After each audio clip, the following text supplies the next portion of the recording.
Uh, Thank you, Lata ma'am. That was a very informative presentation. So following that, I would like to invite Mr. Kande Ramesh to deliver his presentation. Good morning, everybody. Thank you, Lataji, for the excellent opening presentation. Before going into the presentation, let me give a brief about. Actually, I have put it as an old refinery, but in the dash slide, it is a global refinery. Of course, it's a global and old refinery both. So our refinery is in UK. It's near Manchester. It's a 10 metric million tons capacity. It's about 50 to 60 years old refinery. You can imagine the challenges in an old refinery. Yesterday we had a lot of presentations on the refinery, what is being done, and what has been already achieved in Indian refineries. A lot of digital transformation and AI implementations and all. In UK, basically a little bit different the context because I'm coming from a context of global refinery, and the most of the presentations yesterday covered for the Indian refineries. Little bit difference because the business environment in UK is quite complex actually, from regulatory and cost point of view. The availability of this skilled resources is not that great like what we have. We have a lot of engineers easily available and quite economical also.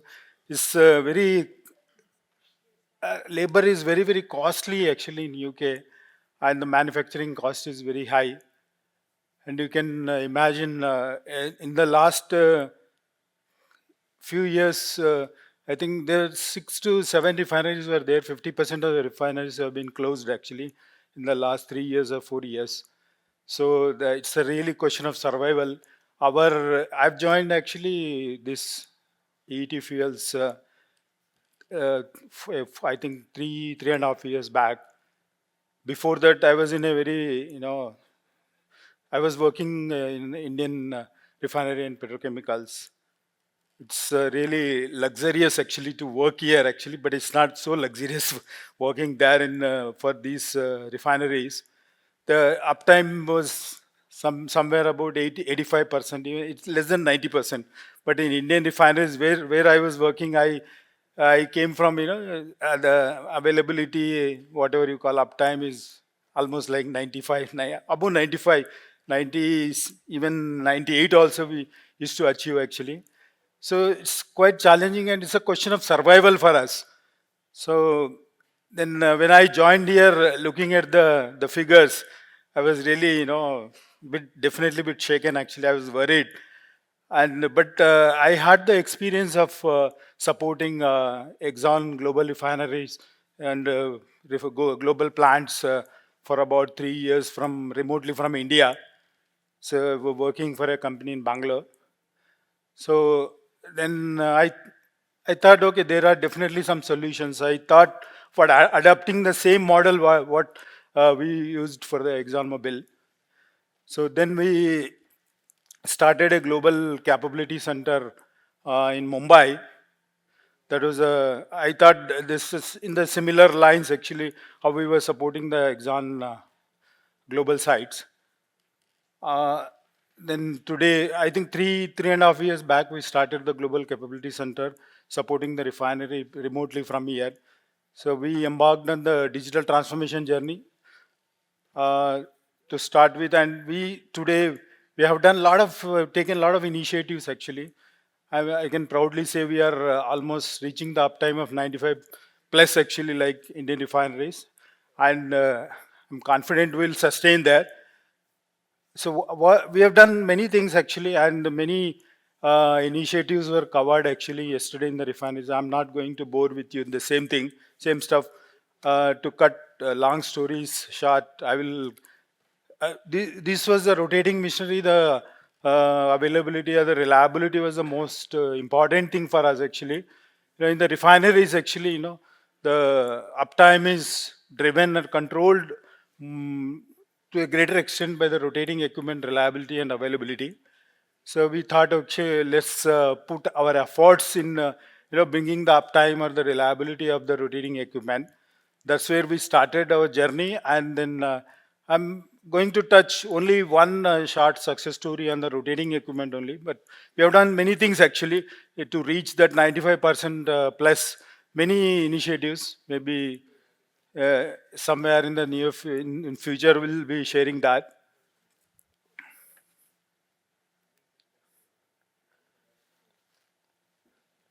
So this is the first thing we started centralized digital condition monitoring framework from Mumbai.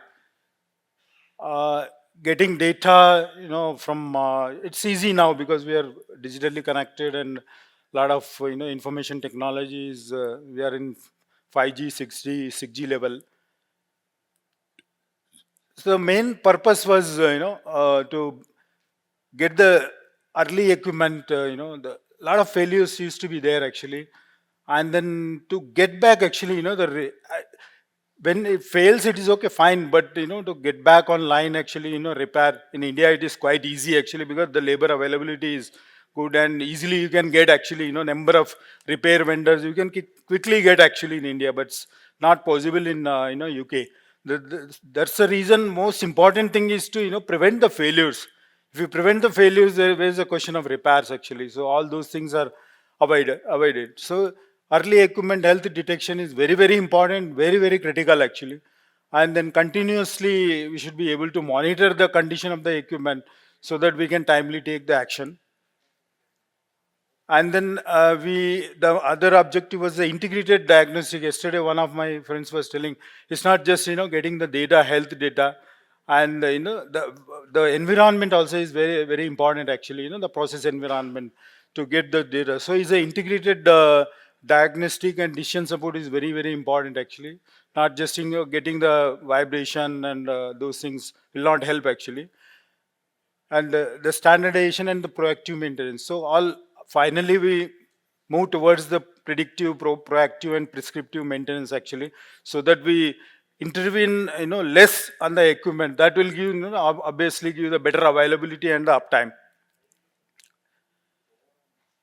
So there we integrated the entire the vibration monitoring system. We used the turbo machine, the online monitoring also, online vibration monitoring. This is a old refinery, so we can't expect all high level of instrumentation and all those things. And but still we should be able to have better control. So we use the combination of the wireless sensors and the wired vibration monitoring, condition monitoring, and then the Aviva platform, the production information system for the trends and digital performance monitoring. So these are the various methods we use, the framework we used actually to get there, the timely data, and then investigate and then take action. It's elaborate to get the data. We get data in about 10 minutes actually from UK to India, all the data missionary. So the 10 minutes is, 10 to 15 minutes it takes actually to get the data from wireless sensor to the transaction server, and our experts are the, the engineers continuously watching there. 10 to 15 minutes, 10 minutes data collection, and it takes about 15 minutes, to get all the real time data. So you have three layers. I think these are very fundamental actually: the field layer, the network layer, and the system layer. And a very elaborative, the architecture is there. And this one good thing is, okay, we were not that luxurious to spend the money and get an outside vendor and to get it done. So we have developed all our in-house capability to develop the architecture and data capturing in Mumbai. So that's one of the, because we can't depend on every time the outside or external vendors coming in, some fault develops and then correct it. So we have all the in-house capability, and we have done everything in-house actually. So this is how the things are done, and we did a lot of risk analysis, criticality assessment actually. Everywhere we can't put it actually. It's not economical to you know uh, put sensors and systems and all everywhere. So, and it's not required also for that matter. So the most critical equipment we covered in the phase one, the 16 critical compressor turbines and pumps, and which was existing actually to some extent, but we extended it and we enhanced the capability actually. And then the second one, all the critical assets, like 246 assets we identified in the entire refinery, which are very critical and which are giving frequent problems actually. And if any of those, the 246 stops, and then we'll have, either a slowdown or a breakdown, and we'll lose the production actually. So the most important thing is to cover all these 246, which covers the motors, pumps, blowers, and all those 246 out of about 4,000 rotary assets. It's only 10% actually makes the difference. So 10% you can achieve 95% or 96%, 95% reliability. And then the continuous real time monitoring of vibration and temperatures, and it no need to collect the continuous data actually, that actually the it takes away the battery life also, and the sensor then frequently you have to replace the batteries. So we aimed at 5 years of battery life actually for the wired sensor, wireless sensors. So we fixed 10-minute interval actually we collect the data. There's no need to be continuous data collection. That's enough actually. If any fault generated, it's not not that most 99.99% it's a very gradual degradation actually, the fault, if once the fault is initiated. So it's 10 to 15 minutes data collection is quite enough actually, sufficient to get the information and they take the action. And then we have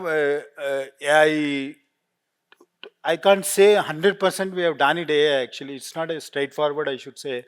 We are still, a lot of test models and trial models we have developed actually. We are trying to aim at, 80% at least, AI driven diagnostics actually.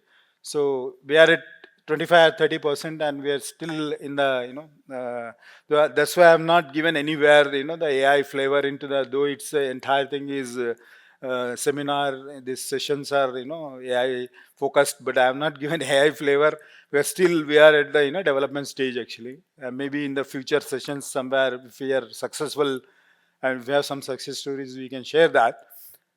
So this all data diagnostics, of course, some of you are from the machinery field and all these spectrums, waveforms, orbits, many are there actually. All these vibration plots you need to study and then come to a conclusion. What's the really what's the root cause and what action need to be taken, like that. And the action management also, it's a little bit again AI driven. We have developed some agents actually, using Copilot. So it gives the automatic alerts to the control room, and then but not exactly with the actions. Though it gives the prescriptive actions actually, the agents we have developed, but still it needs to be validated by the subject matter expert. So it's not 100%, but again it's at the development stage.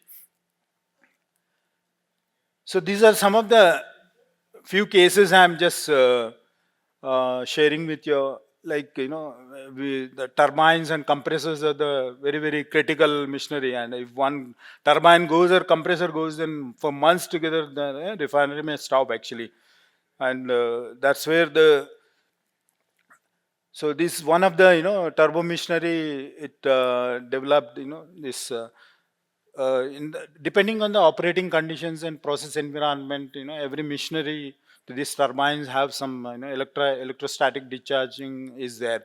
So if that once it is there and it's an not tolerable level actually, it damages the bearings, and once the bearings are there again, it takes months actually to come back actually online the refinery. So these we have some tools actually we have developed, and then of course human interface, SM subject matter expert interface is there, and then we could prevent a major breakdowns of the turbines actually at least 4 to 5 times. That's what because the conditions changes very frequently, so that can result into this kind of problems actually in the machinery. So it's another, the very critical compressor in the refinery, and there is a very small, LPG draw pump is there. But again, through the wireless sensors, and we could detect, timely the problem in the bearings, and then we changed over the pump actually. So again, it breaks down. Then once it stops, the machine stops, no, the main compressor actually. Then again, the same problem. Restarting itself is a problem, and then coming back online is again a problem. So a lot of data comes actually through these sensors actually. These are very special sensors, for hazardous areas. They're certified, ATEX certified in UK. Regulatory is very very strict in UK. So we have to have very strict specifications for these sensors actually. So again, another crude feed pump. That means when the crude in a refinery, the crude unit goes down, means the entire refinery is likely to go down. Few days it may round the downstream units, but still you have some major effect in the once the crude unit goes down. So these are crude pumps. So again, it's a again integrated diagnostics helped us actually. Here, not just the vibration. Vibration is there, but it's not because of the damage in the some of the components of the equipment. It's a discrete kind of a event. It is occurring because of changes in the the pressure and the flow actually. So even once the damage starts, then it progresses, and one day and then you have to shut down the machine. But here we could prevent it actually, immediately changing the flow regime and the pressure, and we could get back the machine on on proper. That's the early event detections we did, and then we changed the the pressure, the flow regime, and then we could get back. Actually, we could avoid a major again breakdown. There was an occasion 3 years back. Actually, in 3 months, we had 4 incidences of failures on these crude pumps. So we could now, in the last 3.5 years after that, not a single failure on these pumps. You just imagine, actually, one pump or one compressor, one turbine causing so much of a damage in a refinery, and that in UK. India, again, I said, it's luxury. We can get resources fast, and we can get it back. So this is a digital performance monitoring.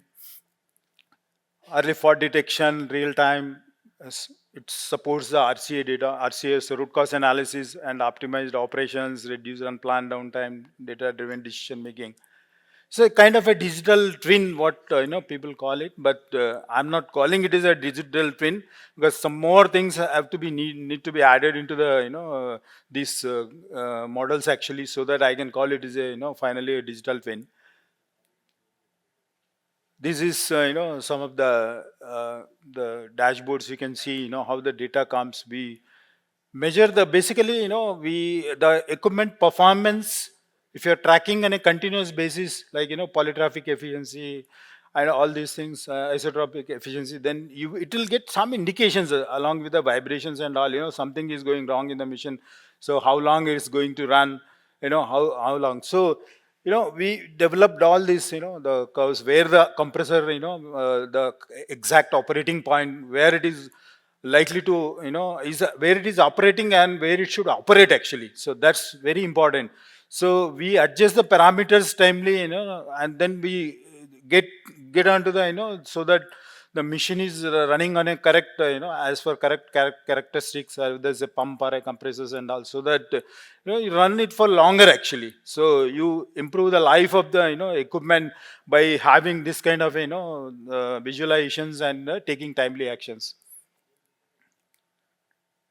So this again a crude pump. What I was telling, the pump was operating at a different point than what it should be actually. So we real time we came to know, and then we corrected it actually, so that the damage could be avoided. So Pi Vision, this is a trend monitoring for the crude transfer pumps. These are all critical. We made all these twins, digital twins for the critical equipment only. About 50 equipment, even out of 240, 50 we did actually, not all. So you can see the results actually. I'm just how it has benefited turbo machinery. About 34 alerts got generated, and 16 events we could prevent in the last 3 years, 24 months. And sensors about 50%, 58 events and 7 events. And you see the last many months less than much lower actually. Even though there are a couple of In late August and July, there's 0.7%. Otherwise, practically zero unplanned downtime in the for many months actually. And these are all we identified actually. There were no sensors on these cooling tower fans. Now we have installed actually and sensors, and hopefully we'll that's what we are doing stage wise. Whatever experience we get, and we keep doing that. And you see how the bad actors have reduced over a period of time, mean time between failure from 45 months to 53 months. Thank you. Still, we have 1 minute.